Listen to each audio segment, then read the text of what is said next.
friends, welcome to Literature Time. Do subscribe our channel and click on the bell button to get daily videos. Let's start the video. The Windover. It is a poem written by G.M. Hopkins. Poet intro பார்க்கலாம். G.M. Hopkins 28th July 1844ல பிறந்திருக்காரு. He was died on 8th June 1889. இவர் ஒரு Victorian poet. Let's see about the poem. இந்த போம் 1877ல் compose பண்ணியிருக்காங்க. But 1918ல் தான் publish பண்ணியிருக்காங்க. ஏன் இவ்வளோ கேப்னா, இவரோட எல்லா போமுமே ஒரு கலெக்ஷனாக பப்ளிஷ் பண்ணும் போது தான் இதையும் பண்ணியிருக்காங்க. அதனால தான் இவ்வளோ டிலே ஆயிருக்கு. அண்ட் இதோட ஜர்னர் சானட்னா ஷார்ட் போம்னு அர்த்தம். இதில் 14 லைன்ஸ் இருக்குது. ஃபர்ஸ்ட் 8 லைன்ஸ் ஆக்டிவ்னு சொல்கிறாங்க. லாஸ்ட் 6 லைன்ஸை செசெட்னு சொல்கிறாங்க. ஃபர்ஸ்ட் 8 லைன்ஸில் ABBA இந்த ரைமிங் ஸ்கீமில் எழுதியிருக்காங்க. லாஸ்ட் 6 லைன்ஸை ABBACC இந்த ரைமிங் ஸ்கீமில் எழுதியிருக்காங்க. அண்ட் இந்த போம்க்கு இன்னொரு நேமும் இருக்குது, காமன் கெஸ்ட்ரல். அண்ட் இந்த போமை லார்ட் ஜீசஸ் கிரைஸ்டுக்கு டெடிகேட் பண்ணுறாங்க. இதில் G.M. ஹாப்கின்ஸ் காடோட க்ரியேஷன் அப்ரிஷியேட் பண்ணுற மாதிரி எழுதியிருக்காரு. Let's see the summary of the poem. இந்த விண்ட் ஹோவரை பற்றி இதில் டிஸ்கிரைப் பண்ணுறாங்க. என்ன சொல்கிற விண்ட் ஹோவர் அப்படின்னா, இது ஒரு பருந்து வகையை சார்ந்தது. இது வானத்தில் ஒரே இடத்துல ஸ்டேபிளாக பறக்கக்கூடிய திறமை கொண்டது. அப்படி ஒரே இடத்துல பறக்கிறப்போ தனக்கு தேவையான இரையை தேடிக்கிறதுக்கு ஈஸியாக இருக்குது அப்படின்னு சொல்கிறாங்க. இந்த பறவையை தான் போயட் காலையில் டைமில் பார்க்குறப்போ பேர்ட் என்ன பண்ணுதுன்னா, வானத்தில் விண்டை கண்ட்ரோல் பண்ணிகிட்ருக்கு. அதை பார்க்குறப்போ ஒரு ஹார்ஸ் ரைடர் எப்படி ஹார்ஸை கண்ட்ரோல் பண்ணுவாரோ அந்த மாதிரி இந்த பேர்ட் விண்டை கண்ட்ரோல் பண்ணிவிட்டு ஒரே இடத்துல பறந்துட்டுருக்கு அப்படின்னு போயட் சொல்கிறாரு.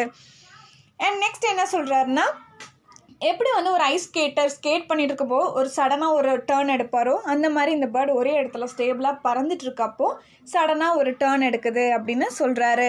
அண்ட் இந்த பேர்டு எவ்வளோ காற்று எவ்வளோ ஹெவியான ப்ளோயிங் விண்ட் வந்தாலுமே இது முன்னோக்கி தான் பறக்குது அப்படின்னு சொல்கிறாரு. அண்ட் இந்த பேர்டு ரொம்ப பியூட்டிஃபுல்லாக இருக்குன்னு சொல்கிறாரு.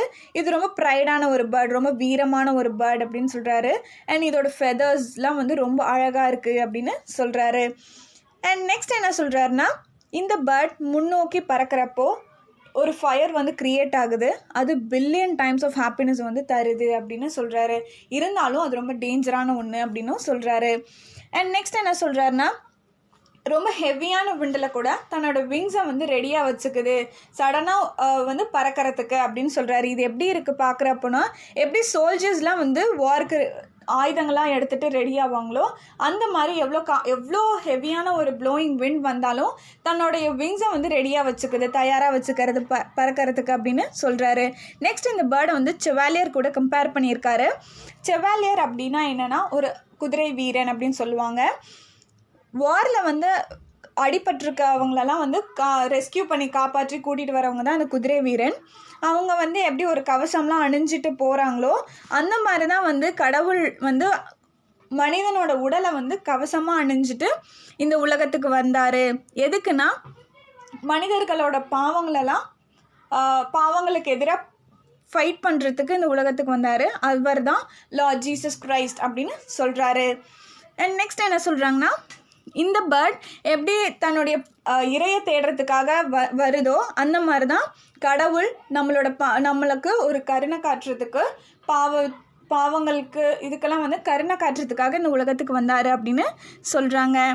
அண்ட் இந்த பேர்டு எப்படி ரொம்ப மேலேயும் கீழேயும் காற்றுக்கு ஏற்ற மாதிரி மேலே கீழே பறந்துட்டுருக்கோ அந்த மாதிரி கண்டிப்பாக ஒரு நாள் லார்ட் ஜீசஸ் கிரைஸ்ட் மறுபிறவி எடுத்து கண்டிப்பாக இந்த உலகத்துக்கு வருவார் அப்படின்னு சொல்லி இந்த போமை வைண்ட் அப் பண்ணியிருக்காங்க.